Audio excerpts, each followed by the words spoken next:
గుడివైపు వెనక భాగాన్ని ఎందుకు ముట్టుకోకూడదు, దాని వెనుక ఉన్న రహస్యం లేదా కారణాలు ఏమిటో ఈరోజు మనం తెలుసుకుందాం. ప్రదక్షిణలు చేస్తున్నప్పుడు గుడి వెనుక భాగాన్ని చేతితో తాకుతూ దేవుడికి మొక్కుకుంటూ కోరికలు కోరుతూ ఉంటారు. ఇంకొందరు గుడి వెనుక భాగాన తల ఆంచి దేవుడికి మొక్కుకుంటూ ఉంటారు.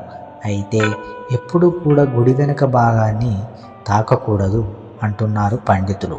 మరి గుడి వెనుక భాగాన్ని తాకితే ఏం జరుగుతుందో ఇప్పుడు మనం తెలుసుకుందాం. గుడిలోని వెనుక భాగంలో రాక్షసులు ఎక్కువగా ఉంటారు. అందుకే మనం ఆ వైపున తాకితే రాక్షసులను నిద్రలేపినట్లు అవుతుంది. రాక్షసుల ప్రతికూల ప్రభావాలు అన్నీ మనపై పడతాయట. దేవాలయంలోని వెనుక భాగాన్ని తాకి మనసులో ఉన్న కోరికలు కోరుకుంటే అవి నెరవేరవట. అలాగే ప్రతికూల పరిస్థితులను కూడా ఎదుర్కోవాల్సి వస్తుంది అని అంటున్నారు.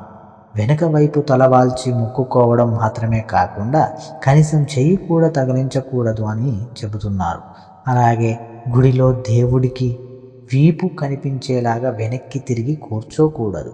అలాగే దేవుడి దర్శనం తర్వాత గుడి నుంచి బయటికి వచ్చే సమయంలో గంట కొట్టకూడదు. అదే సమయంలో గుడికి ఎంతో పవిత్రంగా నియమ నిష్ఠతలతో వెళ్ళాలి. అక్కడికి వెళ్ళిన తర్వాత కూడా మనసుని ప్రశాంతంగా ఉంచుకోవాలని పండితులు చెబుతున్నారు. భగవంతుని దర్శన భాగ్యం అయినందుకు భగవంతునికి కృతజ్ఞతలు తెలుపుకోవాలి. మనసులోని కోరికలు కోరుకోవటంతో పాటు పునర్దర్శన ప్రాప్తి కలగాలని కూడా కోరుకోవాలి. దేవుడిని ప్రార్థించే సమయంలో స్వామివారి ఎదుట ఎప్పుడూ నిలబడకూడదు.